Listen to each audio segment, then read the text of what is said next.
उमेदवारी अर्ज मागे घ्यायची 3 वाजताची वेळ संपली आणि एकूणच मोठ्या प्रमाणात महाराष्ट्र राज्यातल्या राजकारणातलं चित्र स्पष्ट व्हायला लागलंय. अर्ज माघार घेण्याच्या संदर्भातलं एक सगळ्यात मोठी घटना म्हणजे सदा सरवणकर यांचा जो अर्ज होता.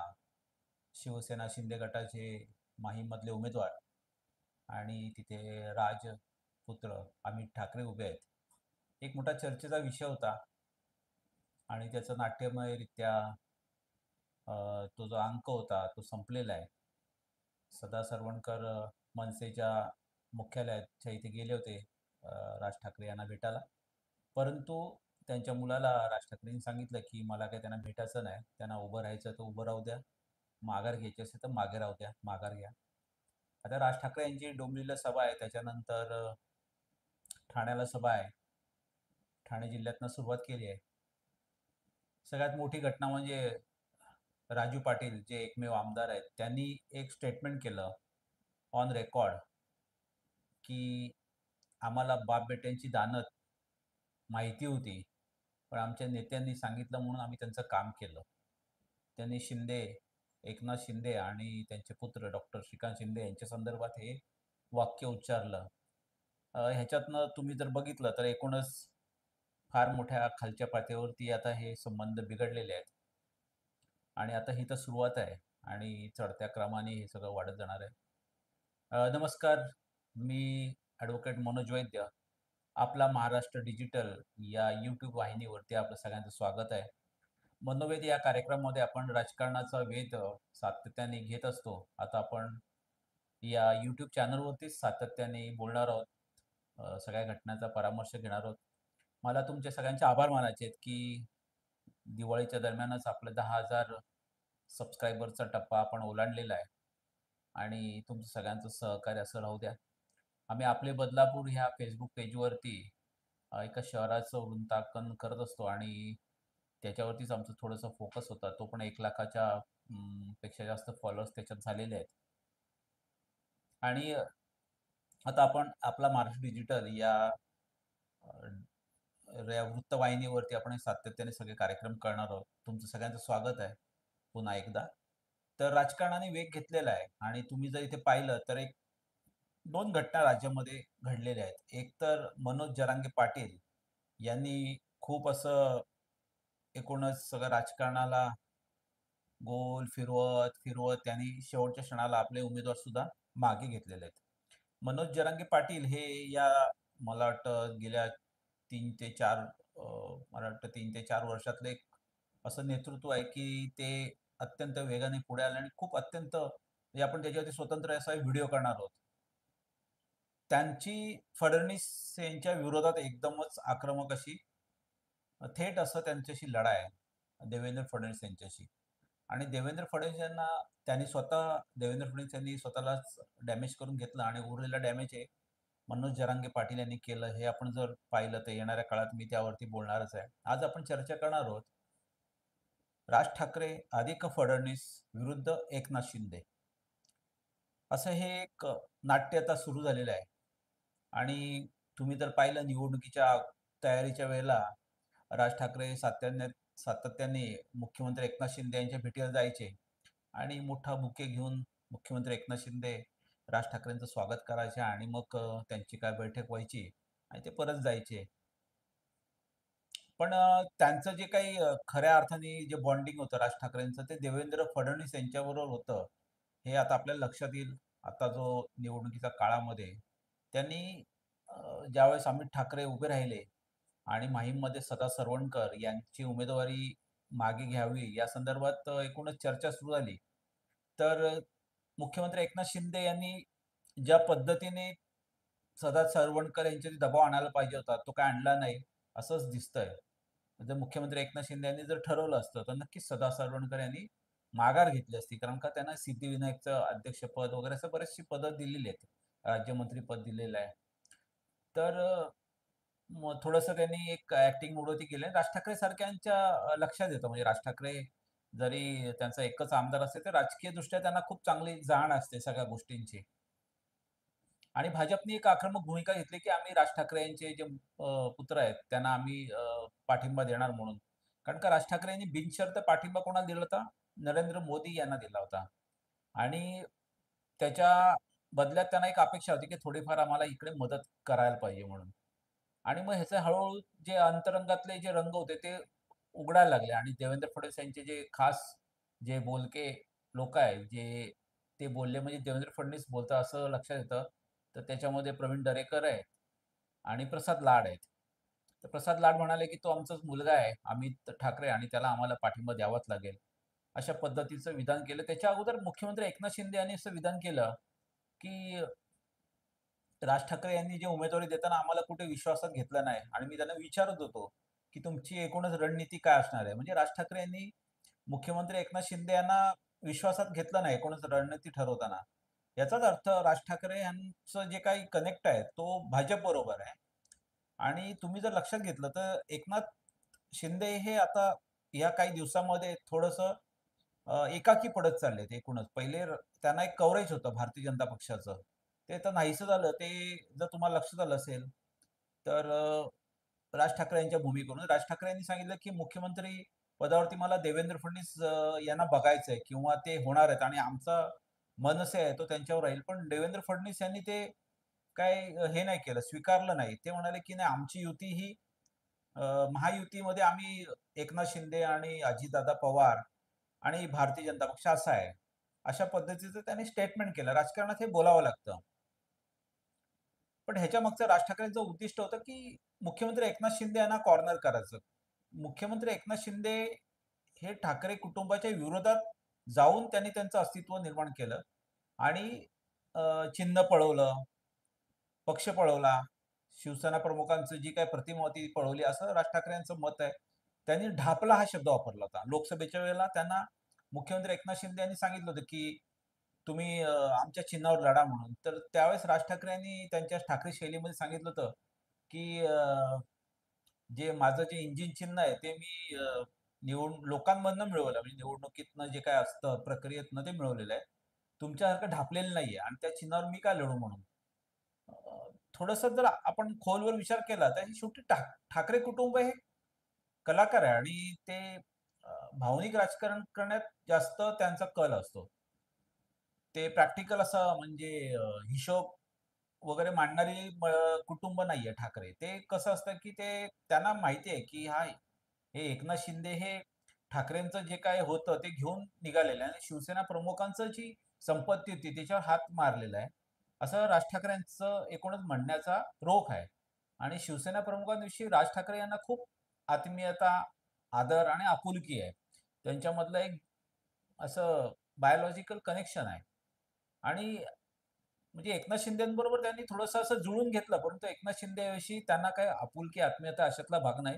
ती आता दिसून आली आणि एकनाथ शिंदे हे सुद्धा राज ठाकरेंना ओळखून आहेत आणि त्यांनी सुद्धा एक अशी स्टेटमेंट केली, की मला शेवटी कार्यकर्ते महत्त्वाचे आहे. कारण का ते स्वतःला कार्यकर्ता म्हणवतात, मुख्यमंत्री एकनाथ शिंदे आणि त्यांचं म्हणणं आहे, की हे ठाकरे कुटुंब हे घरात बसून राजकारण करतं आणि आमच्यासारख्या लोकांच्या जीवावरती हे राजकारण करून मोठे होतात. आम्हाला काहीच उपयोग होत नाही. असं त्यांचं एक एक धारणा आहे. कोणाची? मुख्यमंत्री एकनाथ शिंदेची. तर हा खरा असा एक लढा आहे. तो मानसिक लढा आहे. त्याच्यामध्ये ह्यांनी ह्यांचं नेतृत्व स्वीकारलं नाही, एकनाथ शिंदे यांचं. आणि त्यांनी दाखवून दिलं, की आम्हाला हे काय तुमचं चिन्ह वगैरे हे तुमचं ओरिजिनली नाहीच आहे. हे सगळं जे काय आहे ते मूळतः तुमचं नाहीये. तुम्ही हे ढापलेलं आहे. तर अशा परिस्थितीमध्ये आता हे विधानसभेला एक वेगळा अँगल मिळालेला आहे आणि ह्याच्यामागे जर हात कोणाचा असेल तर मुख्यमंत्री जे होते माजी देवेंद्र फडणवीस यांचा आहे आणि त्यांचं एक छान असं एकत्र मिळून ते राजकारण करतायत आणि ह्याचं सगळं जे काही आहे गणितं, ती गणितं अशी आहेत, की मुख्यमंत्री एकनाथ शिंदे जे आहेत, ते ह्याच्यानंतर निवडणुकीनंतर मुख्यमंत्री राहणार नाही हे जवळपास निश्चित झालेलं आहे. आणि त्या पदावरती राहिलेल्या माणसाला पुन्हा देवेंद्र फडणवीस जसे उपमुख्यमंत्री झाले ना किंवा गृहमंत्री झाले, तसं जे एक धाडस लागतं ना, जे स्वीकारायचं, ते मला नाही वाटत मुख्यमंत्री एकनाथ शिंदे यांच्याकडे असेल. ते कधीच स्वीकारणार नाहीत, की पुन्हा एकदा कुठलंतरी मंत्रिपद घ्यावं आणि किंवा जर भाजपचा मुख्यमंत्री झाला, तर त्याच्या हाताखाली काम करावं. त्यांना एक वेळ महाविकास आघाडीची सत्ता आली आणि ते विरोधी पक्षात राहिलं, तर त्यांना ते आवडेल. परंतु ह्यांची सत्ता येऊन मुख्यमंत्री एकनाथ शिंदे यांना दुय्यम भूमिकेत राहणं कधीच आवडणार नाही. कारण का त्यासाठी त्यांचं काही हे एकूणच जी काही त्यांनी मांडणी केली ती नव्हतीच केलेली. त्यांचं अमित शहा यांच्याबरोबर खूप चांगले अर्थपूर्ण असे संबंध होते आणि त्याच्या योगाने त्यांनी लोकसभेत पण चांगलं अ, ज्या काय जागा वगैरे मिळवल्या त्याच्या मागचं कारण ते होतं. परंतु विधानसभेच्या वेळेला मात्र अमित शहा यांनी तितकंसं त्यांना साथ दिली नाही. कारण संघाची पण या एकूणच निवडणूक प्रक्रियेमध्ये सहभाग होता आणि त्यांनी पण त्याच्यामध्ये लक्ष घातल्यामुळे मुख्यमंत्री एकनाथ शिंदे यांना ज्या पद्धतीने अ, वाटा घ्यायचा होता तो घेतला नाही गेला. अ, म्हणजे जागा कमी नाही केल्या तरी भाजपचे बरेचसे उमेदवार त्यांनी एकनाथ शिंदे यांच्या आणि अजितदादा पवार यांच्या पक्षामध्ये उभे केले. 17च्या आसपास त्यांनी असे उमेदवार त्यांच्यावरती लादले. ह्याचं सगळं जे एकूणच अभ्यास केला तर असं लक्षात येतं, की मुख्यमंत्री एकनाथ शिंदे यांना बऱ्यापैकी घेरून टाकलेले त्यांनी.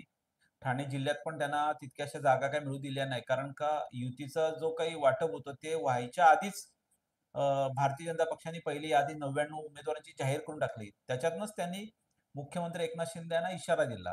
तर हे सगळं ठरून होतं आणि त्यांना एक टायमिंग असतं राजकारणातलं. ते टायमिंग साध्य करून त्यांनी मुख्यमंत्री एकनाथ शिंदे यांना कॉर्नर केलेलं आहे आता बऱ्यापैकी.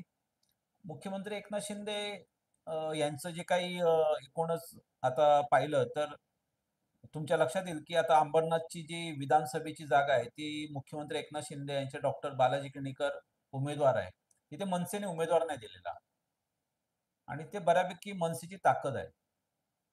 तिथे राजू पाटील यांनी जाऊन स्टेटमेंट दिले, की ठाकरे गटाचे जे उमेदवार आहेत, राजेश वानखेडे म्हणून, ते माझे मित्र आहेत आणि जर पक्षाने आदेश दिला, तर आम्ही त्यांना मदत करू. म्हणजे थोडक्यात त्यांनी असं सांगितलंय, की मदत करायचीच म्हणून. आणि राजू पाटील यांचं जे हे आहे एकनाथ शिंदे आणि त्यांचे सुपुत्र आहेत, डॉक्टर श्रीकांत शिंदे, यांच्याशी तितकं म्हणजे जे असतं ना, एक नैसर्गिक अशी जी मैत्री जुळते, तशी कधी जुळलेलीच नाहीये. फक्त राज ठाकरे यांचा आदेश होता म्हणून त्यांनी लोकसभेत त्यांना मदत केली आणि त्याच्या बदल्यात काय मिळालं, तर त्यांनी डॉक्टर श्रीकांत शिंदे यांनी तिथे उमेदवार दिला, म्हणजे शिंदे शिवसेनेने, राजेश मोरे यांच्या रूपाने. त्याच्यामुळे मानसिकदृष्ट्या ते हे होते म्हणजे म्हणजे काय म्हणतात ना, की त्यांना आपल्याला फसवलं गेलं. अशा पद्धतीची एक धारणा तिथे मनसेमध्ये, तिथल्या उमेदवारांमध्ये निर्माण झालेली आहे. राजू पाटील हे काही आवडतं कॅरेक्टर नाहीये, एकनाथ शिंदे आणि त्यांच्या मुलाच्या दृष्टिकोनातनं. तसंच ठाण्यामध्ये अविनाश जाधव यांच्याविषयी पण त्यांना काही आपुलकी, आत्मीयता नाहीये. अ, जे काही ठाणे महानगरपालिकेत एकूण जो भ्रष्ट कारभार आहे, त्याच्यावरती सातत्याने अविनाश जाधव हिमतीने हल्ला करत होते आणि बरचसं त्यांना एकनाथ शिंदे यांच्या कोरोना काळामध्ये पण बरचसं कामावरती आक्षेप घेऊन डॅमेज केलं होतं. पण तिथे राज ठाकरेंबरोबर मैत्री झाल्यानंतर अविनाश जाधव यांना थोडंसं बाजूला सारून मुंबईच्या कार्यक्षेत्रामध्ये नेण्यात आलं. परंतु आता पुन्हा आमदारकीच्या निमित्ताने अविनाश जाधव हे इथे ठाणे शहरामध्ये उमेदवारी करतायत संजय केळकर यांच्या विरोधात. खरं अविनाश जाधव मागच्या वेळेला 2019लाच जर एकनाथ शिंदे यांनी थोडंसं अ, हातभार लावला असता, तर अविनाश जाधव त्यावेळेस आमदार झाले असते. नरेश म्हस्के जे आहेत आता खासदार, ते त्या मताचे होते, की त्यांना मदत करावी. परंतु शेवटची एक सभा झाली देवेंद्र फडणवीस यांची, संजय केळकर यांच्यासाठी आणि एकनाथ शिंदे आणि देवेंद्र फडणवीस यांचं त्यावेळेला त्यांचा धोरणात्मक निर्णय झाला आणि संजय केळकर यांच्या मागे सगळी ताकद एकनाथ शिंदे यांनी उभी केली शिवसेनेची त्यावेळेला, एकत्रित शिवसेनेची आणि संजय केळकर हे आमदार झाले आणि अविनाश जाधव यांचा थोडक्यात पराभव झाला. तर हे एक शल्य आहेच अविनाश जाधव यांच्या मनामध्ये आणि अविनाश जाधव हे एक स्वतंत्र असं व्यक्तिमत्व आहे. खूप धाडसी असे ते राजकीय नेते आहेत मनसेचे. तर अशा परिस्थितीमध्ये म्हणजे ठाणे जिल्ह्यात 2 जागा आहेत. दोन्ही जे उमेदवार आहेत ते एकनाथ शिंदे यांच्या काही गुडबुकमध्ये आहे तशातला भाग नाहीये. आणि आता अमित ठाकरे यांना सुद्धा सदा सरवणकर यांचं आव्हान निर्माण झालेलं आहे. आणि जर अमित ठाकरे यांचा पराभव जर झाला, तसं म्हणजे खूप सोपी लढत नाहीये अमित ठाकरे यांच्यासाठी आणि कोणते राजकीय गणितं मांडून त्यांची तिथे त्या मतदारसंघात पाठवलं अ, असं गृहीत धरलं असेल का त्यांनी, की सदा सरवणकर उभे राहणार नाहीत आणि थेट शिवसेना ठाकरे गट आणि अमित ठाकरे यांच्यामध्येच लढत होईल. म्हणजे जे शिवसेना उद्धव ठाकरे गटाचे उमेदवार आहेत त्याच्यामध्ये. असं अपेक्षित केलं असावे, असं एकूणच आताच्या वातावरणात लक्षात येतं आणि एकनाथ शिंदे यांनी ते हाणून पाडलेलं आहे.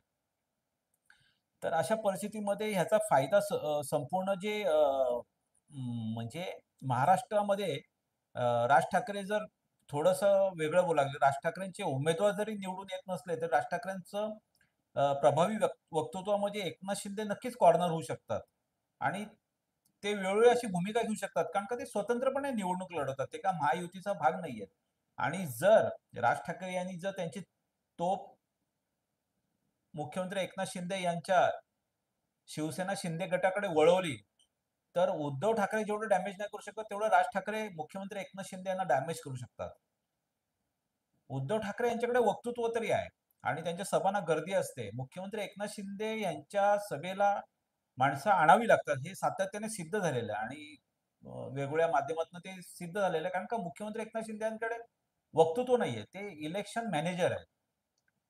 ते वेगवेगळ्या माध्यमातून कशी रसद पुरवायची, मग उमेदवाराला किती ताकद द्यायची, विरोधकांना कशी रसद पुरवायची, त्यांना रसद पुरवून कसं गार करायची, फोडाफोडी करा. अशा पद्धतीत ते एक त्यांचा हातखंडा आहे. परंतु जनमानसाला ते प्रभावित करू शकत नाही आणि त्याच्या उलट राज ठाकरे यांच्याकडे त्याचा हातखंडा आहे आणि राज ठाकरे हे नेहमी हेडलाईन बनवतात आणि त्याच्या या काळात जर राज ठाकरेंनी आता त्यांची डोंबिवलीला सभा आहे, त्याच्यानंतर ठाण्यात सभा आहे आणि राज ठाकरे जर सातत्याने अशा पद्धतीने जर भूमिका घेतली मुख्यमंत्री एकनाथ शिंदे यांना, की त्या म्हणाले, की बाबा हे नैतिकतेला धरून नाही त्यांनी जे चिन्ह नेलं वगैरे, तर उद्धव ठाकरे बोलतात त्याच्यापेक्षा जास्त जहरी टीका राज ठाकरे करू शकतील आणि खूप मोठं डॅमेज मुख्यमंत्री एकनाथ शिंदे यांना होऊ शकतं.